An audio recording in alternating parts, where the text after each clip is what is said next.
వరకు 5 రెక్కల చాటును మనందరినీ కూడా మన సంఘాన్ని, మన కుటుంబాలను, మన గ్రామాన్ని, మన దేశాన్ని కాచి కాపాడి దేవునికి స్తుతులు చెల్లించుకుందాం, ప్రార్థన చేసుకుందాం. అందరూ కళ్ళు మూసుకున్నట్లయితే పరిశుద్ధుడు పరిశుద్ధుడు పరిశుద్ధుడు పరిశుద్ధుడు నాయన తండ్రి, స్తోత్రము స్తోత్రము స్తోత్రము స్తోత్రములు తండ్రి, కృపగల దేవా, దయగల దేవానికి వందనాలు, స్తుతులు స్తోత్రములు నాయన. ప్రభా గడిచిన పునరుద్ధార దినం నుంచి నాయన ఈ దినము వరకు నాయన నీ సజీవమైన రెక్కల చాటును ప్రభావ మమ్మలను ప్రభు మా కుటుంబాలను నాయన మా బిడ్డలను ప్రభు మా గ్రామాన్ని ప్రభావ మా దేశాన్ని నాయన నువ్వు కాచి కాపాడిన దేవానికి స్తోత్రములు తండ్రి. నీ యొక్క నాయన సన్నిధానంలోనికి నాయన మరొకసారి నాయన నిన్ను ఆరాధించే సమయాన్ని, నిన్ను పూజించే సమయాన్ని ప్రభా, నిన్ను కనపరిచే సమయాన్ని ప్రభా నాయన నీ యొక్క దినమును మాకు ఇచ్చిన దేవానికి వందనాలు. ఇదిగో ప్రభా నీ యొక్క మందిరములోనికి నాయన మమ్మల్ని నడిపించిన దేవానికి స్తోత్రములు. నీ మందిరము సమస్త జనులకు ప్రార్థనా మందిరం అనబడని సెలవిచ్చిన దేవా, ఈ స్థలమందు చేయబడు ప్రార్థన మీద నా కన్ను దృష్టి నిలిచినని సెలవిచ్చిన తండ్రి నీకు వందనాలు నాయన. నువ్వు ఏర్పాటు చేసుకున్న ప్రభా నాయన స్థలంలోనికి యొక్క మందిరంలోనికి నాయన నీ ఆయన ఇదిగో యొక్క పునరుద్ధార దినమందు ప్రభా నడిపించిన నాయన బిడ్డలందరినీ బట్టి ప్రభా నాయన నీకు వందనాలయ్యా, స్తోత్రములు తండ్రి. నిత్యము నాయన నిత్యము కొని ఆడబడుచు ఉన్న దేవానికి స్తోత్రములు తండ్రి. పరిశుద్ధుడు పరిశుద్ధుడు పరిశుద్ధుడని వేవేల దూతలతో ప్రభా, కోట్ల కొలది దూతలతో నాయన పరిశుద్ధులతో ప్రభా నాయన నిత్యము నాయన ఒక లోకము కాదు నాయన అనేక లోకాలలో నాయన నీకు స్తుతులు చెల్లిస్తూ ఉన్నారట ప్రభా, నీకు స్తోత్రములు. ఎంత గొప్ప దేవుడు నాయన, నీకు వందనములు నాయన. ఈ యొక్క నాయన పాపులమైన మాకు ప్రభా దేవా యోగ్యత లేని మాకు ప్రభా నాయన తండ్రి నాయన నిన్ను ఆరాధించే భాగ్యాన్ని, నిన్ను స్తుతించే భాగ్యాన్ని ప్రభా మాకు ఇచ్చిన తండ్రి నీకు వందనాలు, స్తోత్రములు నాయన. అలాగే ప్రభా ఇంతవరకు నాయన ప్రారంభ ప్రార్థన మొదలుకుని ప్రభా పాటలలో నాయన సహాయం చేసిన దేవా, ఆరాధన అంతట్లో సహాయం చేసి నడిపించిన దేవా నీకు వందనాలు. వాక్య సమయంలోనికి వెలిచి ఉండగా ప్రభువా నీ వాక్యంలోని మర్మములు మాకు బయలుపరిచిన ఆయన, నీ వాక్యం మమ్మల్ని బ్రతికించేదన్నావు ప్రభా నీకు వందనాలు నాయన. నీ వాక్య ద్వారా మమ్మల్ని నాయన బలపరచమని బ్రతికించమని నాయన దేవా తండ్రి నీలో ప్రభా నీ కృపలో ప్రభా నేను ఎదిగే భాగ్యాన్ని మాకు ఎక్కడో ధరించమని రావాల్సిన వారంటే సకాలంలో నీ యొక్క సన్నిధానంలోనికి నడిపించుకుని ప్రభా మీరు మహిమగత ప్రభావం పొందుకోమని త్వరగా రానే యేసుక్రీస్తు వారి పుణ్యనామంలో అడిగి పెడుకుని ప్రార్థన చేసిన తండ్రి ఆమేన్. ఒక 12 చరణాలు పాడుతుంది.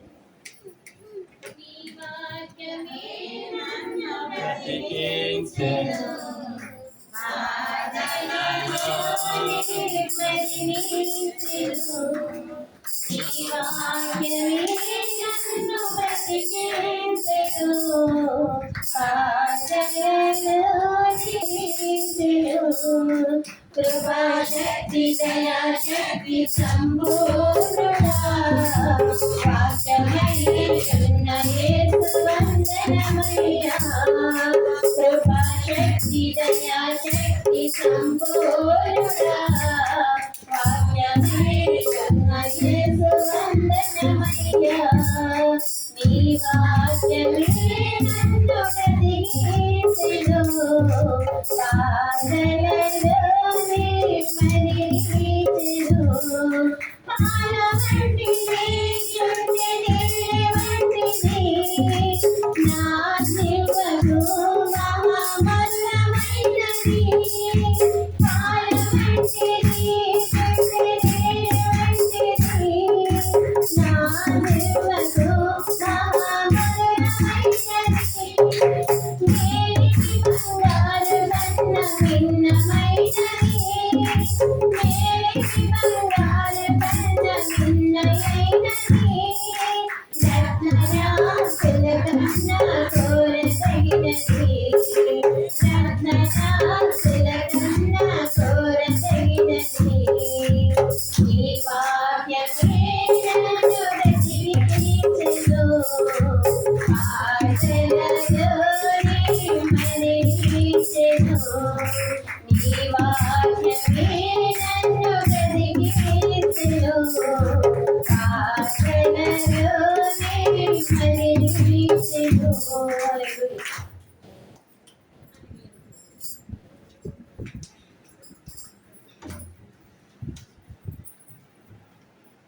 నిర్గమకాండము 15వ మోషే ఎర్ర సముద్రము నుండి జనులను సాగచేయగా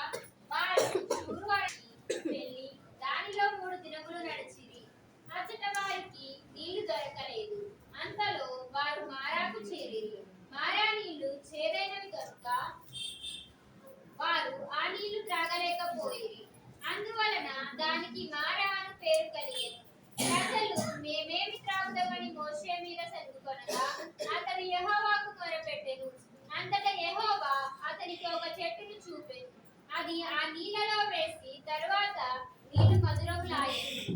అక్కడ ఆయన వారికి కట్టడను విధిని నిర్ణయించి అక్కడ వారిని పరీక్షించి, మీ దేవుడైన యెహోవా వాక్కును శ్రద్ధగా విని ఆయన దృష్టికి న్యాయమైనది చేసి ఆయన ఆజ్ఞలకు విధేయులై ఆయన కట్టడలన్నిటినీ అనుసరించి నడిచిన ఎడల నేను ఐగుప్తీయులకు కలుగజేసిన రోగములలో ఏదియు నీకు రానియను.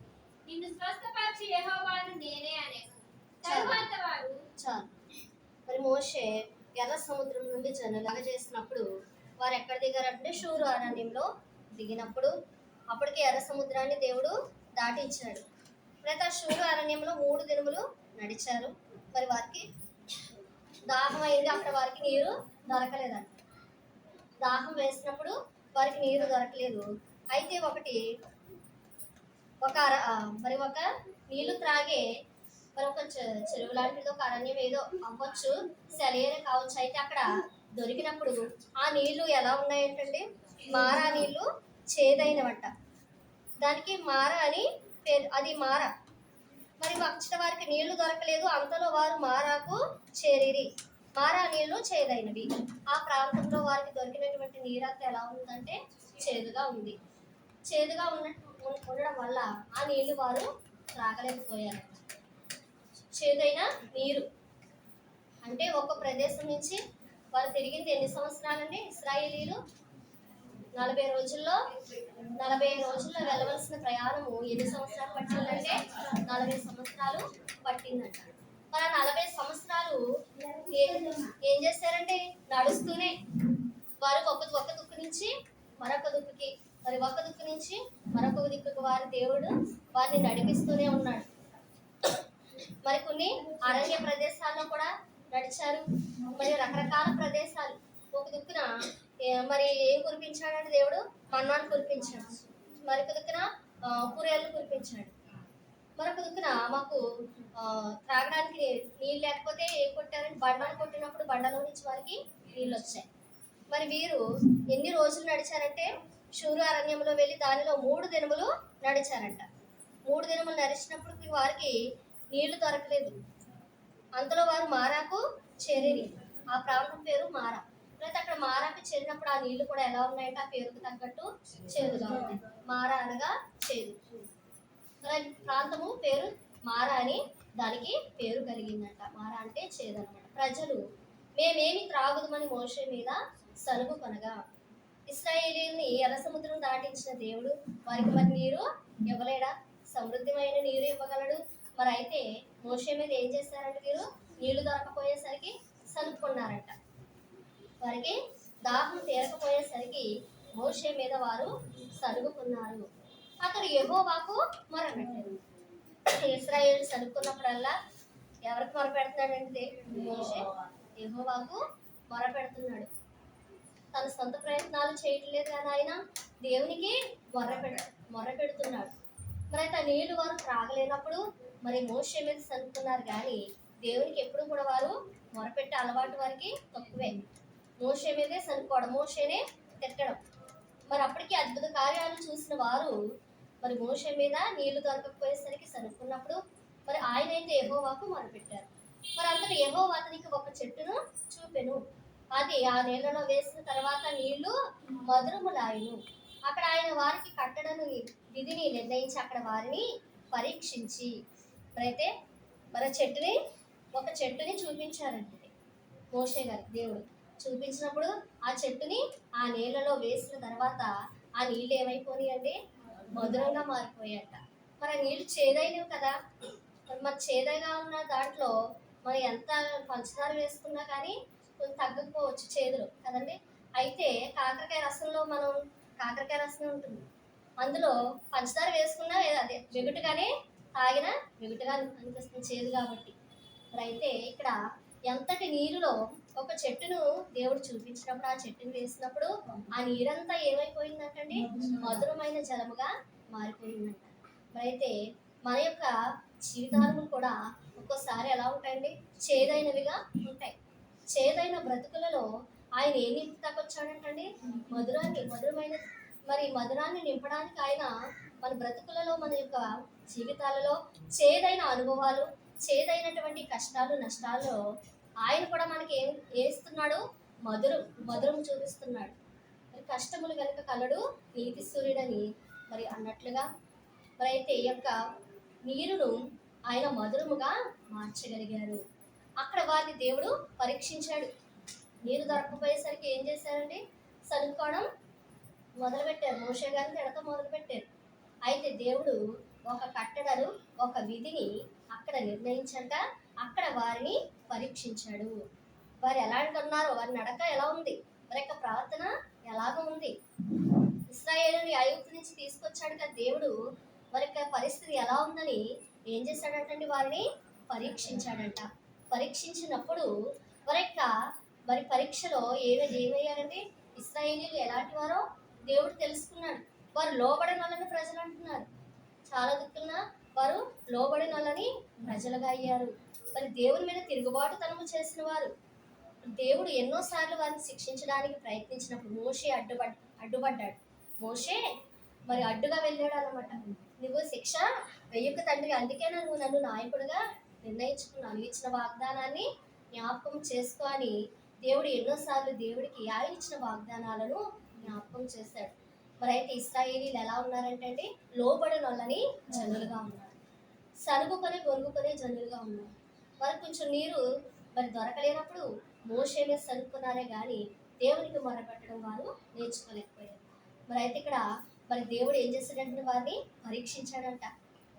వీరి యొక్క ప్రవర్తన ఎలా ఉంది, మరి వీరి యొక్క నడవడిక ఎలా ఉంది. మరి అయితే అప్పటికే ఆయన అద్భుత కార్యాలు చేశాడు. ఎర్ర సముద్రాన్ని 2 పాయలుగా చేసి ఇశ్రాయేలీలందరినీ కూడా ఆరిన నేల మీద వారికి మట్టి అయినా తగలకుండా కాలికి ఏం చేశాడంటే ఆరిన నేల మీద నడిపించాడంట. పొడి నేల మీద నడిపించిన దేవునికి మరి ఆ నీళ్లను త్రాగడానికి నీళ్లు ఆయన ఇవ్వలేడా? మరి అయితే అక్కడ వారిని ఆయన పరీక్షించాడు. ఆ మారాన్ని సహితం ఎలా చేశాడండి? మధురంగా. మరి కానాను విందులో ద్రాక్షరసం అయిపోయినప్పుడు అక్కడ త్రాగడానికి లేదు. తల్లి మరియ అంటుంది ద్రాక్షరసం అయిపోయింది, మరి అందరికీ కూడా ఇవ్వాలి, బంధువులు వస్తున్నారు, ఇంకా పిలిచిన వారు వస్తున్నారు, ద్రాక్షరసం అయిపోయింది, ఎలాగ తండ్రి అని మరియ కూడా బాధపడింది. అయితే మరి అక్కడ అద్భుత కార్యం ఏం చేశారంటే యేసు ప్రభు నీళ్లను ద్రాక్షరసంగా మార్చాడు. మధురమైన ద్రాక్షరసంగా మార్చిన దేవుడు ఇక్కడ కూడా ఏం చేశాడండి? ఆ యొక్క నీటిని మధురముగా మార్చగలిగాడు. ద్రాక్షరసం అయిపోయింది కానీ నీళ్లను ఏం చేసేసాడు? ఆయన ద్రాక్షరసముగా మార్చగలడు. అది ముందు తాగిన ద్రాక్షరసం కంటే ఆయన మార్చిన ద్రాక్షరసం చాలా మధురంగా ఉందన్నారట. చాలా రుచికరముగా ఉన్నది. ఆయన కార్యములు మధురమైన కార్యములు, ఆయన కార్యములు రుచిగల కార్యములు. రుచి చూచి నన్ను తెలుసుకొనిడి అని వాక్యంలో ఉంది. ఆయన గొప్ప దేవుడని, అద్భుత కార్యాలు చేసేవాడని రుచి చూసిన వారు ఆయన ఎన్నడూ కూడా విడవలేరు, మరవలేరు. రైట్, ఇక్కడ ఆ నీళ్లను ఆయన ఏం చేశాడండి? మధురముగా చేసిన దేవుడు. మరి అక్కడ ఆయన వారి అందరినీ కూడా పరీక్షించాడంటే 26వ వచనం చదువుకుందాం. మీ దేవుడని యెహోవా వాక్కు శ్రద్ధగా విని ఆయన దృష్టికి న్యాయమైనది చేసి ఆయన ఆజ్ఞలు విధేయులను ఆయన కట్టడలన్నింటినీ అనుసరించి నడవలసిన ఎడల నేను ఐగుప్తులకు కలుగజేసిన రోగంలో ఏది మీకు రానియను. నిన్ను స్వస్థపరిచే యెహోవా నేనే అని. తరువాత వారు ఎరువులకు వచ్చి అక్కడ 12 నీటి కుక్కలను 70 ఈత చెట్లు ఉన్నాయి. వారు అక్కడనే ఆయన నీళ్ల వద్ద దిగును. అయితే ఇక్కడ దేవుడు ఒక కట్టడను ఇచ్చాడు. ఏంటంటే కట్టడ, మీ దేవుడైన యెహోవా వాక్కును శ్రద్ధగా విని ఆయన దృష్టికి న్యాయమైనది చేసి ఆయన ఆజ్ఞలకు విధేయులై ఆయన కట్టడలన్నిటిని అనుసరించి నడిచిన ఎడల నేను ఐగుప్తీయులకు కలుగజేసిన రోగములలో ఏది కూడా మీకు రానియను. నేను స్వస్థపరిచే యెహోవాను నేనే అని ఆయన వాగ్దానం ఇచ్చారు. మరి అయితే వారి యొక్క నడవడికను బట్టి ఒక కట్టడ వారికి విధించాడు. ఆయన వాక్కును గైకొంటేనే, అది కూడా శ్రద్ధగా వింటేనే, ఆయన దృష్టికి న్యాయమైనది చేస్తేనే, ఆయన ఆజ్ఞలకు విధేయులై ఉంటేనే, ఆయన కట్టడాలన్నిటినీ కూడా అనుసరించి నడుస్తేనే ఏమన్నాడంటే ఆయన ఐగుప్తీయులకు కలుగజేసిన రోగములలో ఏది కూడా నేను మీకు రానివ్వను, మిమ్మల్ని స్వస్థపరిచే యెహోవా నేనే అని ఆయన వాగ్దానాన్ని ఇచ్చాడు. ఎందుకంటే ఇశ్రాయేలీలు లోబడిన వాళ్ళని ప్రజలు, కట్టడలను వారు గైకొనని వారుగా ఉన్నారు కాబట్టి వారిని పరీక్షించాడు దేవుడు. వారికి ఒక విధిని నిర్ణయించాడు, కట్టడాన్ని నిర్ణయించినప్పుడు దాన్ని మరి అనుసరిస్తేనే ఆయన యొక్క కార్యాలు చేస్తాడు. మరి అయితే అలాగా ఎంతో మంది ఆయన యొక్క కార్యాలను అనుసరించకపోవడం వల్ల మంచి కాలాలలో మరి అనేక మంది జనులు హతమైపోయారు. ఆయన ఇచ్చినటువంటి శాపాలకు వారు మరి బలైపోయినట్టు మనం చూస్తూ ఉన్నాం. కీర్తన గ్రంథము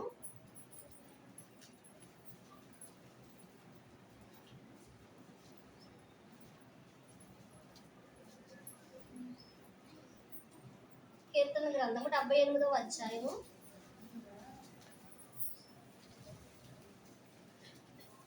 12వ వచనం నుంచి చదువుదాం. ఆయన సముద్రములోని సోయాను క్షేత్రమందు వారి పితరులను చూచుచుండగా ఆయన ఆశ్చర్య కార్యములను చేసెను. ఆయన సముద్రమును పాయలుగా చేసి వారిని అద్దరికి నడిపించెను. ఆయన నీటిని రాశిగా నిలిపెను. పగటి వేళ మేఘములో నుండి రాత్రి అంతయు అగ్ని ప్రకాశములో నుండి ఆయన వారికి త్రోవ చూపెను. అరణ్యంలో ఆయన బండలు చీల్చి సముద్రమంతా సమృద్ధిగా వారికి నీరు త్రాగనిచ్చెను.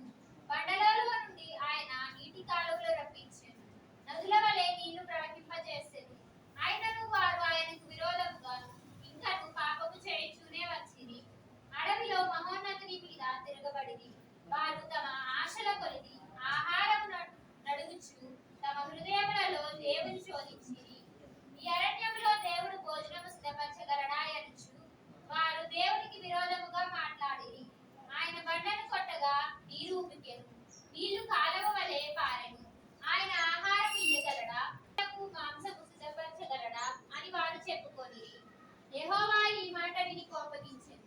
యాకోబు సంతతిని దహించి వేయుటకు అగ్ని రాజేను. ఇశ్రాయేలీయుల సంతతిని హరించి వేయుటకు కోపము కొట్టెను.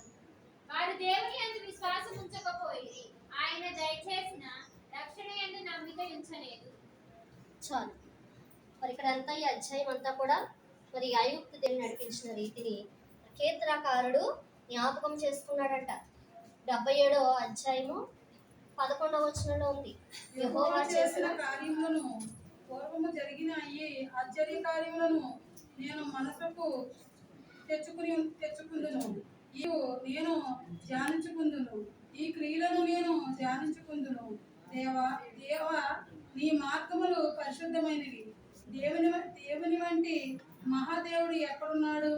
ఆశ్చర్య క్రియలు జరిగించి దేవుడు నీవే. జనములలో నీ శక్తిని నీవు ప్రతిష్టాపరచుకుంటివి. చాలు. యెహోవా జీవము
ఆయన చేసిన కార్యాలు, పూర్వము జరిగిన కార్యాలకు తెచ్చుకున్నప్పుడు ఆయన కార్యమంతయు నేను ధ్యానించుకుందును అంటున్నాడు. నీ క్రియలను నేను ధ్యానించుకుందును అంటున్నాడు. పూర్వము చేసిన కార్యాలు ఇశ్రాయేలీయుల ఎడల ఆయన చేసిన అద్భుత కార్యాలు ఎలా ఉన్నాయంటే అవి ఎంతో అద్భుతకరమైనవి, ఆశ్చర్యకరమైనవి. ఇప్పుడు ఇందాక మనం చదువుకున్న వాక్యంలో అయితే కీర్తన గ్రంథం 78వ వచనంలో 78:14 నుంచి చదువుకున్నాం కదా. పగటి వేళ మేఘములో నుండి రాత్రి అంతయు అగ్ని ప్రకాశముల నుండి ఆయన వారికి త్రోవ చూపాడు. అరణ్యంలో ఆయన బండలు చీల్చి సముద్రమంత సమృద్ధిగా వారికి నీరు తాగనిచ్చాడంట. బండలో నుండి ఆయన నీటి కాలువలను రప్పించెను. నదుల వలె నీళ్లు ప్రవహించెను. వారు ఆయనకు విరోధముగా ఇంకను పాపము చేయుచునే వచ్చిరి. అడవిలో మహోన్నతుని మీద తిరగబడిరి. వారు తమ ఆశకులకి ఆహారం నడుచు తమ హృదయములో దేవుని శోధించిరి. మరి ఇచ్చే కొద్దీ ఏం చేశారంటే ఇచ్చి కొద్దు దేవుడు శోధించారంట. చూడండి, ఇది కరెక్ట్ కాదు కదా. దేవుడు ఇచ్చే కొద్దు మనం ఏం చేసుకుంటాం, దేవుణ్ణి స్తుతిస్తాం. మరి వీరేం చేస్తారంటే దేవుడు ఇచ్చే ఆశీర్వాదాల కొద్దీ కూడా దేవుని స్తుతిస్తూనే వచ్చారు. ఇచ్చి కొలది కూడా దేవుణ్ణి పరిశీలిస్తూనే వచ్చారు. మోషే మీద సనుక్కుంటూనే ఉన్నారు, దేవుణ్ణి నిందిస్తూనే ఉన్నారట, తిరగబడ్డారట. చూడండి 17వ వచనంలో, ఆయనను వారు ఆయనకు విరోధముగా ఇంకను పాపము చేయుచునే వచ్చిరి, అడవిలో మహోన్నతుని మీద తిరగబడిరి. మరి అడవిలో ఆ దేవుని మీద ఏం చేస్తారంటే వారు తిరగబడ్డారు. అందుకే పాముల చేత కొంతమంది చచ్చిపోయారు. మరి కొంతమంది అయితే తోడని చేసుకుంటారు. మోషే కొండెక్కినప్పుడు దూడను ప్రతికి బంగారం అంతా ఇచ్చేసి కరిగించేసి దూడను చేసేసుకుని ఆ దూడే మా దేవుడు అంటాడు. ఆ దూడే మమ్మల్ని ఐగుప్తులో నుంచి తీసుకొచ్చారు అని చెప్పి ఆ దూడ చుట్టూ తిరుగుతూ పాటలు పాడి ఆ దూడను స్తుతించారండి. ఎర్ర సముద్రాన్ని 2 పాయలుగా చేసిన దేవుని మర్చిపోయారు. మరి ఆ ఫరో సైన్యాన్ని నుంచి విడిపించినటువంటి దేవుని మర్చిపోయి ఆ దూడే మా దేవుడు అని చెప్పారు ఒక చోట. మరి రకరకాల స్థితుల గుండా ఇశ్రాయేలీలు నడవడం మనకి కనబడుతుంది. మరైతే మనలో కూడా ఇవి ఉంటాయి కదండి. ఒక్కొక్కసారి దేవునికి మనం విరోధముగా నడుస్తాం. మరైతే మనము కూడా మానవులమే వారికి లాగా. మరైతే దేవుని మీద వారు తిరగబడ్డారంట. మరి సముద్రం అంత సమృద్ధిగా వారికి నీరు దేవుడు త్రాగనిచ్చాడంట. అన్ని లక్షల మంది, 6 లక్షల మంది పిల్లలు కాక పెద్దలని నిర్గమాకాండంలో ఉంటుంది. మరి పిల్లలను కూడా వేసుకుంటే పెద్దలతో మరి వారికి వారు రెట్టింపు అవుతారు. ఒక్కొక్క కుటుంబంలో 2 పిల్లలున్నా 3 అయితే మరి చాలా లక్షల జనాంగమే రెట్టింపు వేసుకుంటే డబల్ వేసుకుంటా వెళ్తే ఎంతో మంది 6 లక్షలకు పైగానే జనాంగాన్ని ఒక 10 లక్షల పైనే వేసుకుంటే రెట్టింపుగా వేసుకుంటే పిల్లలు కాకని చెప్పారు కాబట్టి మరి వారంతా కూడా ఒక 20 లక్షల జనాంగం అవ్వచ్చు. మరి అయితే అంతటి జనాంగానికి దేవుడు నీరు ఎలా ఇచ్చాడంటండి, సముద్రం అంత సమృద్ధిగా. సముద్రం అయితే ఎంత ఉంటుందో ఎక్కడి నుంచి దేవుడు ఆ నీరు ఇచ్చాడో కానీ సముద్రం అంత సమృద్ధిగా వారికి నీరు త్రాగనిచ్చాడు. బండలో నుండి ఆయన నీటి కాలువలను రప్పించాడంట. బండలో నుంచి ఏమొచ్చాయండి, నీటి కాలువలు వచ్చాయంట. అడవిలో మరి ఆకాశం నుంచి మన్నాను కురిపించాడు. 78వ అధ్యాయం 24వ వచనం చదువుకుందాం. వారి మీద మన్నాను కురిపించు, ఆకాశ జ్ఞానం వారికి అనుగ్రహించు, దేవదూతల ఆహారం వారికి భుజించు, భోజన పదార్థంలో ఆయన వారికి సమృద్ధిగా పంపాడు. చాలు. మన్నాను కురిపించినావు, బండ నుండి నీళ్ళిచ్చినావు. మన్నాను కురిపించినావు, బండ నుండి నీళ్ళిచ్చినావు. యెహోవా ఈరే స్వస్థపరచును, యెహోవా ఈరే స్వస్థపరచును, నన్ను స్వస్థపరచును. ఆరాధనా నీకే, ఆరాధనా నీకే, ఆరాధనా స్తుతి ఆరాధనా, ఆరాధనా నీకే, ఆరాధనా స్తుతి ఆరాధనా, ఆరాధనా నీకే, ఆరాధనా నీకే, ఆరాధనా నీకే. మహిమ కలగను ఆరుడను, నీవే నా దైవమా. మహిమ కలగను ఆరుడను, నీవే నా దైవమా. సృష్టికర్త ముక్తిదాత, సృష్టికర్త ముక్తిదాత, సుతులకు నాథుడా. ఆరాధనా నీకే, ఆరాధనా నీకే, ఆరాధనా స్తుతి ఆరాధనా,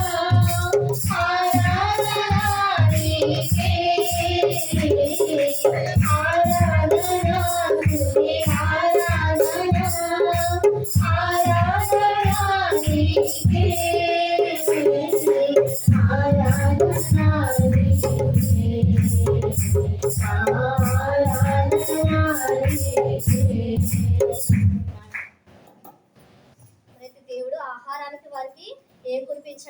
మన్నాను కురిపించాడంట.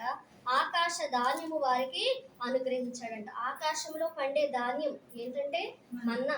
అవి దేవదూతల ఆహారం అని ఇక్కడ వాక్యంలో ఉంది. 25వ వచనంలో దేవదూతల ఆహారం నరులు భుజించిరి, భోజన పదార్థములను ఆయన వారికి సమృద్ధిగా పంపెను. మరి ఎన్ని ఆశ్చర్య కార్యాలంటే ఆయన ఆహారం వారికి, దేవదూతల ఆహారాన్ని వారికి దేవుడిచ్చాడు. ఆకాశ ధాన్యం అని పేరు ఈ యొక్క మన్నాకి ఉంది కదా. ఆహారమునకి ఆయన వారి మీద మన్నాను కురిపించను. ఆకాశ ధాన్యము వారికి మన భూమి మీద పండే ధాన్యం ఏంటంటే వరిని మనం తింటాం. మరి ఆకాశంలో దేవదూతల ఆహారం యొక్క మన్నా. ఆ యొక్క దేవదూతల ఆహారాన్ని దేవుడు వారికి ఇచ్చాడు. ఎంతగా వారిని ప్రేమించాడంటే ఇశ్రాయేలీలను, వారు అంతగా దేవుణ్ణి విరోధంగా నడిచారు, అంతగా వారు దేవుణ్ణి దూషించారు. 78వ అధ్యాయము 40వ వచనం చదువుకుందాం. అరణ్యమున వారు ఆయన మీద ఎన్ని మారులో తిరగబడిరి, ఎడారి యందు ఆయనను ఎన్ని మారులో దుఃఖపెట్టిరి. మాటి మాటికి వారు దేవుని శోధించిరి, మాటి మాటికి ఇశ్రాయేలీయులు పరిశుద్ధ దేవునికి సంతాపం కలిగించిరి. ఆయన బాహు విరోధుల చేతుల నుండి ఆయన తమ్మును విమోచించిన దినమునైనను వారు స్మరణకు తెచ్చుకొనలేదు. చాలు. మరి అయితే అరణ్యంలో ఎన్ని మారులో తిరగబడ్డారంట దేవుడి మీద. ఇన్ని అద్భుత కార్యాలు చేస్తున్న దేవుడి మీద మరి ఎన్ని మారులో తిరగబడ్డారంట. ఆయనను ఎన్ని మారులో దుఃఖపెట్టిరి. దేవుని దుఃఖపెట్టిన దినములు ఉన్నాయి, ఆయన మీద తిరగబడ్డ దినములు ఉన్నాయి, మాటి మాటికి వారు దేవుని శోధించిన దినములు ఉన్నాయి, మాటి మాటికి ఇశ్రాయేలు పరిశుద్ధ దేవునికి సంతాపము కలిగించారంటే ఇశ్రాయేలు. ఆయనైతే ఎన్నో స్థితుల నుంచి వారిని నడిపించిన దేవుడు, విడిపించాడు. మరి గొప్ప గొప్ప కార్యాలు వారి ఎడలు చేసిన దేవుడు. దేవదూతలతో సమానమైన ఆహారాన్ని వారికి ఆయన ఇచ్చిన దేవుణ్ణి ఏం చేశారండి, మాటి మాటికి కూడా ఇశ్రాయేల్ దేవుణ్ణి శోధించారు. మరి వారు దేవుణ్ణి శోధించడం బట్టి ప్రతిసారి కూడా మరి ఎన్నో రీతిలుగా దేవుడి మీద తిరగబడినప్పుడు దేవుడు ఏం చేశాడంటే మరి 78వ అధ్యాయంలోనే 30వ వచనం చదువుకుందాం. వారి ఆశ తీరక మునిపే ఆహారం ఇంకా వారి నోళ్ళ దేవుని కోపము వారి మీదికి దిగెను. వారిలో బలిసిన వారిని ఆయన సంహరించెను, ఇశ్రాయేలీయులలో యవనులను కూల్చెను. ఇంత జరిగినను వారు ఇంకనూ పాపము చేయొచ్చు ఆయన ఆశ్చర్య కార్యములను బట్టి ఆయనను నమ్ముకొనకపోయిరి. కాబట్టి ఆయన వారి దినములను ఊపిరి వలె గడిచి పోజేసెను, వారి సంవత్సరములను అకస్మాత్తుగా గడిచిపోజేసెను. మరి అన్నిసార్లు దేవుని మీద తిరగబడి ఏమొచ్చిందంటే దేవుని యొక్క ఉగ్రత వారి మీదకి దిగి వచ్చింది. దేవుని కోపము వారి మీదకి దిగిందంట. వారి ఆశ తీరక మునిపే ఆహారం ఇంకా వారి నోళ్లలో ఉండగానే మరి పురేళ్ళని కురిపించినప్పుడు మరి ఆ పురేళ్ళు వారు తినేటప్పుడు వారి పళ్ళల్లో నుంచి ఏమొచ్చాయంటండి, పురుగులు కూడా పుట్టాయంట. వారి పళ్ళల్లో పురుగులు పుట్టేవంట. ఎందుకంటే అది మాంసం అన్ని దినములు వారు తిన్నారు, ఎన్నో దినములు తిన్నారు. వారు అట్టి రీతిగా యొక్క మాంసం వారు తినడం బట్టి మరి అంతటి విస్తారమైన పురేళ్ళను ఆకాశం నుంచి దేవుడు వారికి కురిపించాడు మాంసము కావాలన్నప్పుడు. మరి అయితే వారు కొడుపారా తిన్నారు. వారి ఇంకా ఆహారం వారి నోళ్ళలో ఉండగానే దేవుని కోపం వారి మీదకి దిగింది. వారు చేసినటువంటి తప్పిదములను బట్టి, వారు చేసిన అపరాధములను బట్టి మరి దేవునికి కోపం వచ్చినప్పుడు వారిలో బలిసిన వారిని ఆయన సంహరించెను, ఇశ్రాయేలులో యవనులను కూల్చెను. ఇంత జరిగిన వారు ఇంకనూ పాపం చేయొచ్చు ఆయన ఆశ్చర్య కార్యములు బట్టి ఆయనను నమ్ముకొనక పోయి. చూడండి, అంతటి కార్యములు ఆయన చేస్తూ వచ్చినప్పటికీ మరి ఉగ్రత వారి మీదకి వచ్చినప్పటికీ కూడా ఇంకా పాపం చేయొచ్చు ఆయన ఆశ్చర్య కార్యములను ఆయనను నమ్ముకొనకపోయిరి. ఆయన ఆశ్చర్య కార్యాలను బట్ట చూసైనా కూడా దేవుణ్ణి నమ్మలేకపోయారు. ఇచ్చినప్పుడు పొందుకున్నారు, స్తుతించారు, అంతా అయిపోయింది. మరలా మామూలు స్థితి. మరలా దేవుడు ఇంకో కార్యం చేశాడు, ఇంకా మరి దేవుడు స్తుతించారు. అయితే అప్పుడు మరలా మర్చిపోవడం, దేవుని మీద తిరగబడడం, మోషే మీద సనుగపడడం. మరి ఈ యొక్క 40 సంవత్సరములు కూడా ఇలాంటివి ఎన్నో మరి వారి యొక్క ప్రయాణంలో జరిగినప్పుడు మరి దేవుడు వారు ఏం చేశారండి, కొంతమంది అయితే చనిపోయారు.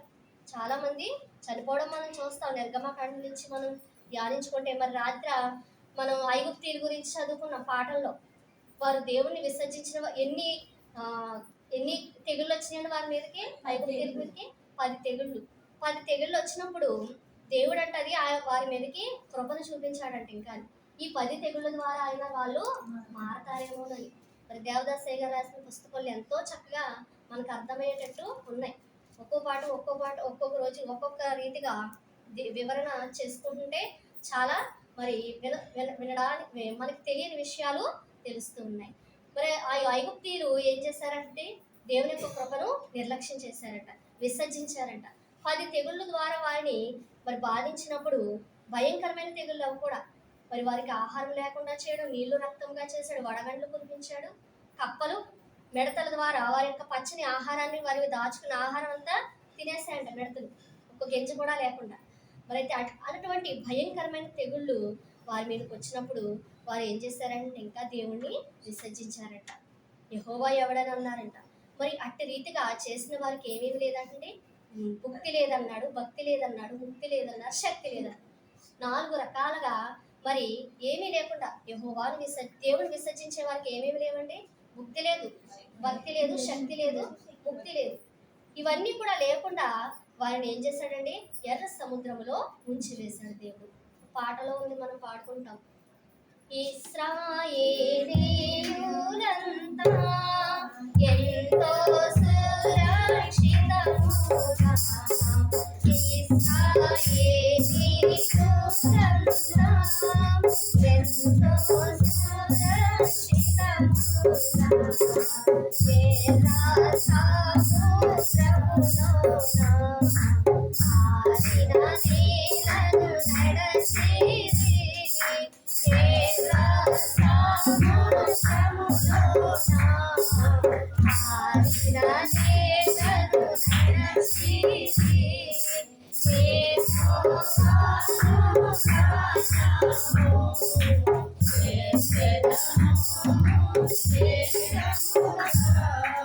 మత్తయి సువార్త 7వ అధ్యాయం. అడుగుడి మీకు ఇయ్యబడును, వెదకుడి మీకు దొరుకును, తట్టుడి మీకు తీయబడును. అడుగు ప్రతివాడును పొందును, వెదకు వారికి దొరుకును, తట్టువానికి తీయబడును.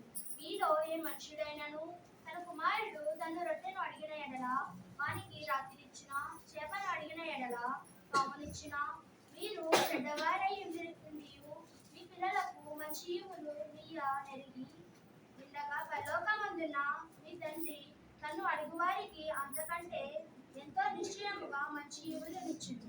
కావున మనుషులు మీకు ఏమి చేయవలెనని మీరు కోరుదురో అలాగుననే మీరును వారికి చేయుడి. ఇది ధర్మశాస్త్రమును ప్రవక్తల ఉపదేశమునై ఉన్నది. చాలండి.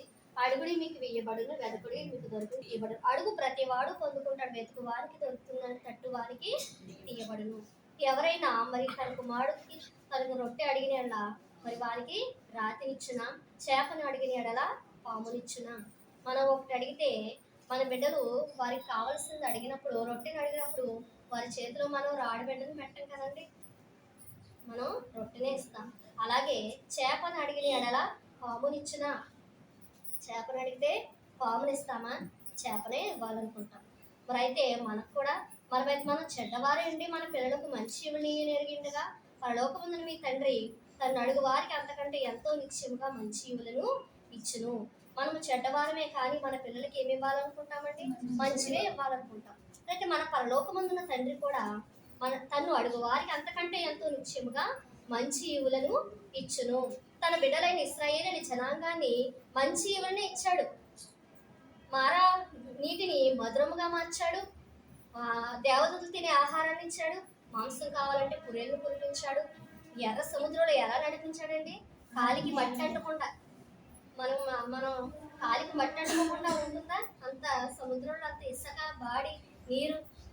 మనం ఇలా నడిచినా మనకి ఎలాగోలా కాలికి మట్టి అంటుకుంటుంది. వారు చెప్పులు లేకుండా నడిచారు. వారి బట్టలు ఏమవ్వలేదంటండి, పాతకెళ్ళలేదు, మాయలేదు. అన్ని సంవత్సరాలు బట్టలు మాయలేదంటే ఎంత ఆశ్చర్యకార్యాలంటే.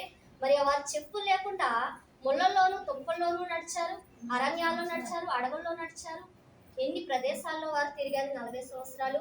మరి అట్టి రీతిగా దేవుడు వారిని నడిపించాడంటే తన యొక్క బిడ్డలకి ఏమి ఇవ్వాలని ఆశపడ్డాడండి? మంచి ఈవులను, అంటే పాలు తేనెలు ప్రవహించు దేశానికి.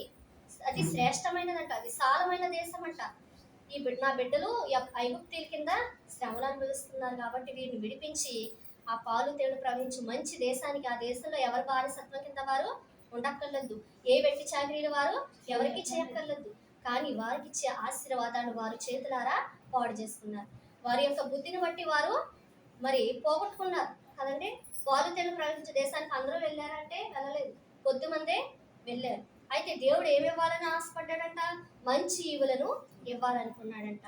మరి మనం కూడా ఆయన బిడ్డలమే. ఇశ్రాయేలుని ఎలాగైతే ప్రేమించాడో మనల్ని కూడా ఆయన అలాగే ప్రేమించాడు. మరి యేసుక్రీస్తు ప్రభువు ఈ లోకానికి వచ్చి అందరి కొరకు కూడా మనందరి కొరకు కూడా ఆయన తన యొక్క విలువైన ప్రాణాన్ని అర్పించాడు కదా. మరి మనందరికీ కూడా మంచి ఈవులు ఇవ్వడానికి ఆయన సిద్ధంగానే ఉన్నారు. అయితే మనం అడుగుటలో, వెదకుటలో, తట్టుట్లో తేడా ఉంది. మరి అయితే మనం ఆయన ఏమైతే అడుగేమో అది ఇవ్వడానికి ఆయనకి ఇష్టమే. మనం ఒకటి అడిగితే ఇంకోటి ఆయన ఇవ్వడానికి కాదండి. మన పిల్లలు రొట్టెని అడిగితే రొట్టెనే ఇస్తాం, రాడు బిడ్డని చేతిలో పెట్టము. మరి అయితే ఇదంతా కూడా దేవుడు మనకు కూడా మంచి ఈవులను ఇవ్వడానికి ఆయన ఆశపడుతూ ఉన్నారు. మరి ఇశ్రాయేలీయులకి ఎలా అయితే మంచి ఈవులను ఇచ్చారు, మరి వారు ఏం చేస్తారండి? ప్రతిసారి కూడా దేవుని మీద తిరగబడ్డవారే. మరి వారి దేవునికి కోపము తెప్పించారంట. ఇంకా కీర్తన గ్రంథంలో మనం చదివాం మరి ఎన్ని రీతిలుగా దేవుణ్ణి శోధించారు. మరి అటువంటి మరి దుస్థితిలో ఈనాడు దేవుని యొక్క బిడ్డలమైన మనము కూడా మరి దేవునికి విరోధముగా నడిచిన, మరి దేవునికి విరోధంగా మనం ప్రవర్తించినా కూడా ఇశ్రాయేలీయుల వలె దేవునికి కోపము తెప్పించే వారుగా మనము ఉంటున్నాం. రోమీయులకు రాసిన పత్రిక 10వ అధ్యాయం. ఇశ్రాయేలు రక్షణ పొందవలెనని మా హృదయాభిలాషయు వారి విషయమై నేను దేవునికి చేయు ప్రార్థననే ఉండెను. వారు ఎన్ని ఎక్కల వారిని వారి గురించి సాక్ష్యమిచ్చుచున్నారు. ఆయనను వారి ఆసక్తి జ్ఞానానుసారమైనది కాదు. ఎలాగనగా వారు దేవుని నీతిని ఎరుగక తమ స్వనీతిని సాగింప కోరుకొనుచు దేవుని నీతికి లోబడలేదు. విశ్వాసించు ప్రతి వానికి నీతి కలుగుటకై క్రీస్తు ధర్మశాస్త్రమునకు సమాప్తి ఉన్నాడు. ధర్మశాస్త్రం మూలముగా నీతిని నెరవేర్చువాడు దాని వలనే జీవించినది మోసే రాయుచున్నాడు. చాలండి. సహోదరులారా, ఇశ్రాయేలీయులు రక్షణ పొందవలనని అభిలాషయు వారి విషయమే నేను దేవునికి చేయు ప్రార్థనయునై ఉన్నది. అపోస్తలుడైన పౌలు అంటున్నాడు. ఇంకా ఇశ్రాయేలీయులు ఎలా ఉన్నారంటండి? రక్షణ పొందలేని వారుగా ఉన్నారు. ఇంకా వాళ్ళ దుఃఖంలో ఎలా ఉన్నారు? మెస్సే ఇంకా వస్తాడని అంటున్నారు, కానీ యేసు ప్రభు వచ్చాడు మళ్ళా రాబోతున్నాడని ఒప్పుకోరు. ఇంకా మెస్సయ్య వస్తాడు అని నమ్ముతున్నారు. కానీ ఇశ్రాయేలీయులు ఇంకా ఎలా ఉన్నారంటే మరి రక్షణ పొందలేని వారుగా ఉన్నారంట. క్రీస్తు ప్రభువుని గుర్తెరగని వారుగానే ఉన్నారు. అందుకే అపోస్తలుడు పౌలు అంటున్నాడు, వారు రక్షణ పొందాలవలనని నా హృదయాభిలాషయు వారి విషయమే నేను దేవునికి చేయు ప్రార్థనయునై ఉన్నది. వారు దేవుని యందు ఆసక్తి గలవారని వారిని గూర్చి సాక్ష్యం ఇచ్చున్నాను. అయినను వారి ఆసక్తి జ్ఞానానుసారమైనది కాదు. వారు ఎలాంటి వారంటే జ్ఞానానుసారంగా వారు లేదు. ఎలాగనగా వారు దేవుని నీతిని ఎరగక తమ స్వనీతిని స్థాపింపబూనుకొనుచు దేవుని నీతికి లోబడలేదు. మరి ఇక్కడ అపోస్తలుడు పౌలు కూడా ఏమంటున్నారంటే ఇశ్రాయేలీయులు ఎలా ఉన్నారంటే మరి వారు దేవుని నీతిని ఎరగలేదంట. తమ స్వనీతిని స్థాపింప పూనుకొనుచు తమ సొంత పనుల ద్వారా మరి మోషే కొండెక్కినప్పుడు వారి యొక్క బంగారం అంతా కరిగించి దూడని వారే చేయమంటారు. అహరోను చేయకపోతే వారు అహరోను బలవంతం పెడతారు. ఎందుకు చేసావు అహరోను అంటే అంటాడు, వీరు నన్ను బలవంతం పెట్టి చేయించారు అని అహరోను సాక్ష్యం ఇస్తాడు మోషేతో. మరి అయితే అట్టి రీతిగా వారి స్వనీతి అంటే తమ సొంత పనుల ద్వారా దేవునికి లోబడలేదు. విశ్వసించు ప్రతి వానికి నీతి కలుగుటకే క్రీస్తు ధర్మశాస్త్రమునకు సమాప్తి అయి ఉన్నాడు. ధర్మశాస్త్ర మూలముకు నీతిని నెరవేర్చేవాడు దాని వలనే జీవించని మోషే రాయిచి ఉన్నాడు. అయితే విశ్వాస మూలముకు నీతి లాగు చెప్పుచున్నది, ఎవడు పరలోకములోనికి ఎక్కిపోవును అనగా క్రీస్తుని కిందికి తెచ్చుటకు, లేక ఎవడు అగాధంలోనికి దిగిపోవును అనగా క్రీస్తుని మృతుల్లో నుండి పైకి తెచ్చుటకు అని నీవు నీ హృదయములో అనుకొనవద్దు. అదేమని చెప్పుచున్నది, వాక్యము నీ వద్దను నీ నోటను నీ హృదయంలోనూ ఉన్నది, అది మేము ప్రకటించే విశ్వాస వాక్యమే. అదేమనగా యేసు ప్రభువని నీ నోటితో ఒప్పుకొని దేవుడు మృతుల్లో నుండి ఆయన లేపినని నీ హృదయం మందు విశ్వసించినట నీవు రక్షింపబడదువు. ఇప్పుడు దేని వల్ల రక్షణ అంటే మనకి ధర్మశాస్త్రం అంతా మనం పక్కన పెడితే మరి క్రీస్తు ప్రభు తెచ్చింది ఏంటంటే రక్షణ.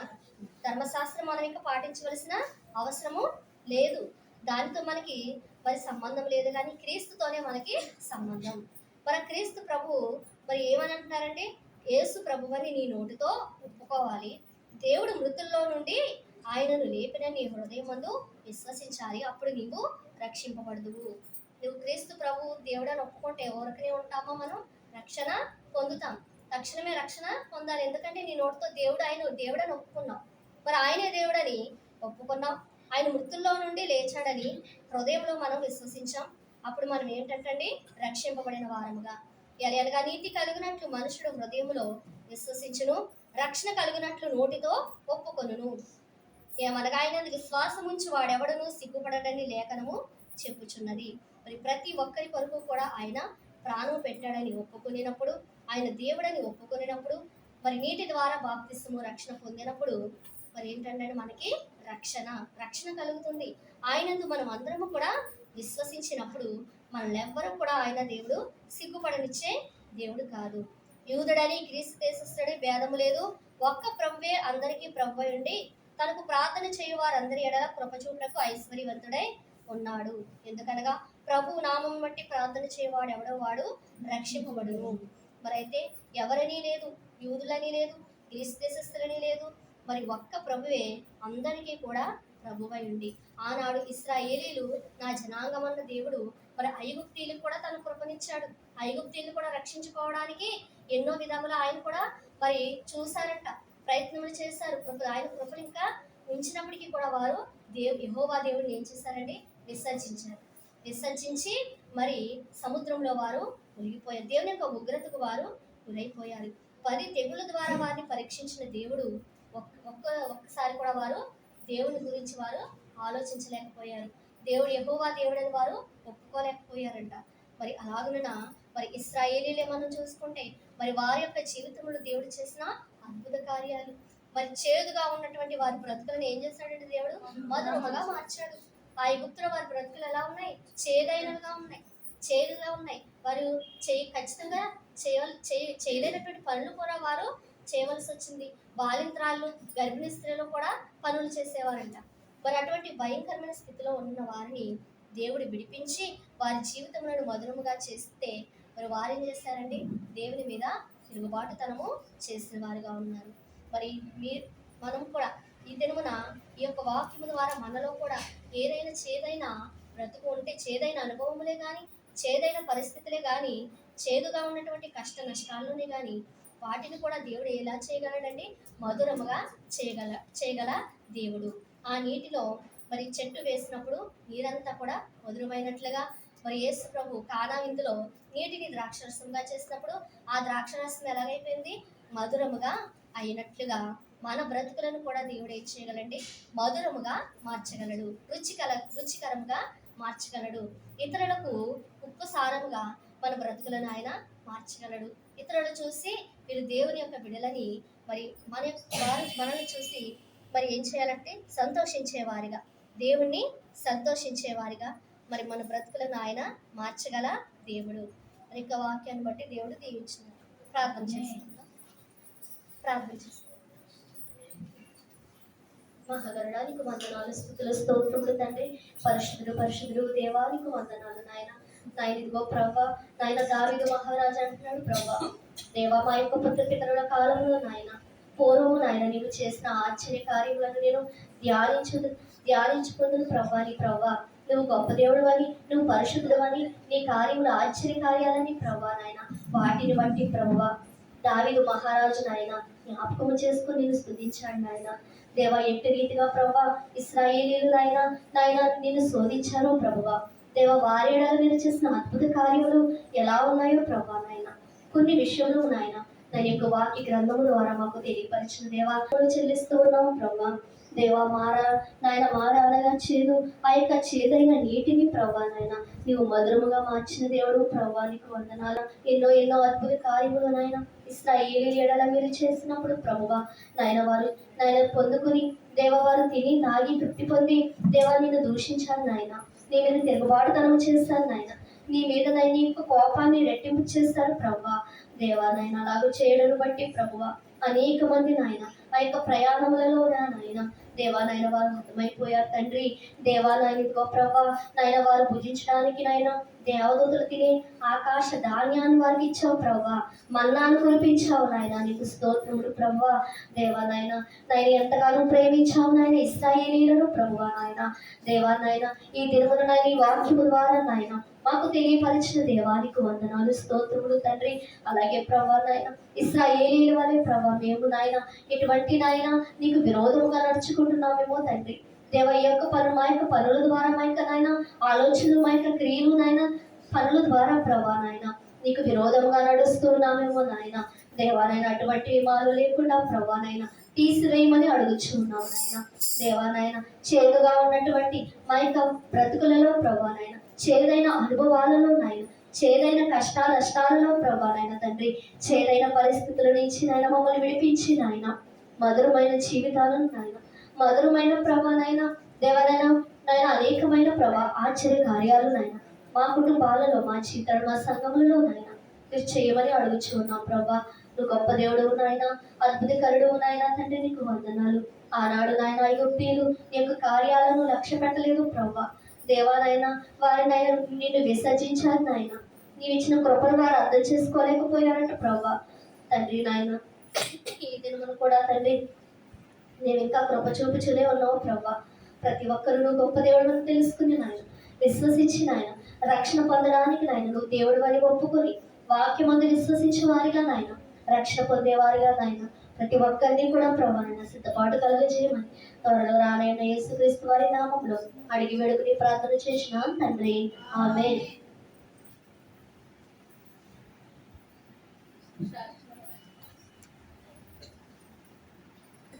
కూడా బలవంతుడిగా నడిచాడండి. అది పిల్లోడు కూడా నండి నా 15 రోజులు అయిందండి బాబు. ఆడు ఈ రోజు రావాలని నన్ను ఒక రోజు ముందు వచ్చి నాన్న మొన్నే వెళ్ళాడు, నువ్వు ప్రార్థన దిగినందుకు వచ్చే బాబు అంటాడు. నేను ఎక్కేసి నేను కొద్దిగా తరగట్లా 4 గంటలకి జంపలు చెప్తున్నాను డౌన్ చేసి తీసుకోలేదు.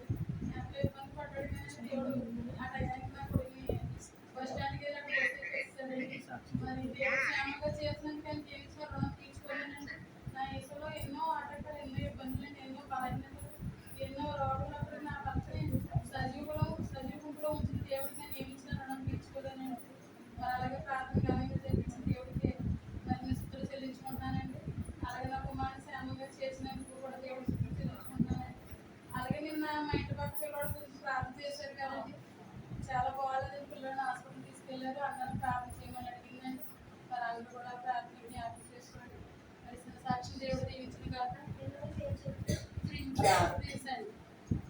ప్రార్థన ఘనంగా జరిగించిన దేవునికే మహిమ కలుగును గాక. ఆమేన్. ఎవరన్నారమ్మా? హలో చెప్పండి. సాక్షి చెప్పండి. మీ అందరికీ కూడా మాట్లాడుతున్న సంఘస్థులందరికీ కూడా 7 బిడ్డలకి అమ్మగారికి మరి సంఘస్థులందరికీ కూడా మాట్లాడుతున్న వారి దేవుడి కృపను బట్టి మరి నాకు ఆరోగ్యం ఇచ్చిన దేవుడికి మహిమ కలుగును గాక. మరి మొన్న అయితేనండి మరి బద్రీ పండుగ రోజుని బద్రికి వాళ్ళు మేకలు వేసుకున్నారంటండి. నాకు తెలియదు. మామూలుగా నేను తినేసాను. మామూలుగా తినేసిన తర్వాత నాకు దగ్గు కింద వచ్చేసి ఇంకా ఎన్ని మందులు అన్నా కానీ తగ్గలేదు. మన ఇండియా మందులు ఎట్టుకెళ్ళాను నేను, అవి వేసుకున్నా కానీ తగ్గలేదు. మళ్ళీ వాళ్ళు పిల్లలు టాబ్లెట్లని అరకు చేసాలు ఇచ్చారు, అవి తాగినంటే తగ్గలేదు. ఏంటైనా మళ్ళీ నేను ప్రస్తుతం పడి మరి దేవుడి దగ్గర నేను పాపం ఒప్పుకుని మరి నాకు తెలియక నేను తినేసాను ప్రభు అనేసి ఒప్పుకున్నాక మరి ఈ సన్నిధిలో నేను సాక్ష్యం చెప్పుకుంటాను ఆయన తగ్గితే అని అనుకున్నానండి. అలాగే మరి సాక్ష్యం అన్నప్పుడు దేవుడు స్వస్థత ఇచ్చాడు. మరి అలాగే మరి నేను కూర్చుని లేకపోగానే మోకాలు కాడ పట్టేసిన తర్వాత అలా అయితేనేమో కేకలేస్తున్నారు రమ్మనేసి, కాడు కూడా రావట్లేదు. అసలు చాలా ఏడుపుచ్చేసిందండి. అసలు అడిగి ఇదపోయాను. ఏంటైనా ఇలాగ కాలు కూడా ఇలా పట్టేసింది ఏంటి, వీళ్ళేమో కేకలేస్తున్నారు, నేనేమో ఎగలేకపోతున్నా అనేసి అనుకున్నానండి. అలాగే మరి దేవుడి కాలు కూడా స్వస్థత ఇస్తాను, ఆయన తీసుకుంటాను అనుకున్నాను. అలాగే దేవుడు స్వస్థత ఇచ్చాడండి. మరి ఈ సాక్ష్యం దేవుడు ఇచ్చిన కాక మరి మన గురించి మీరు అందరూ కూడా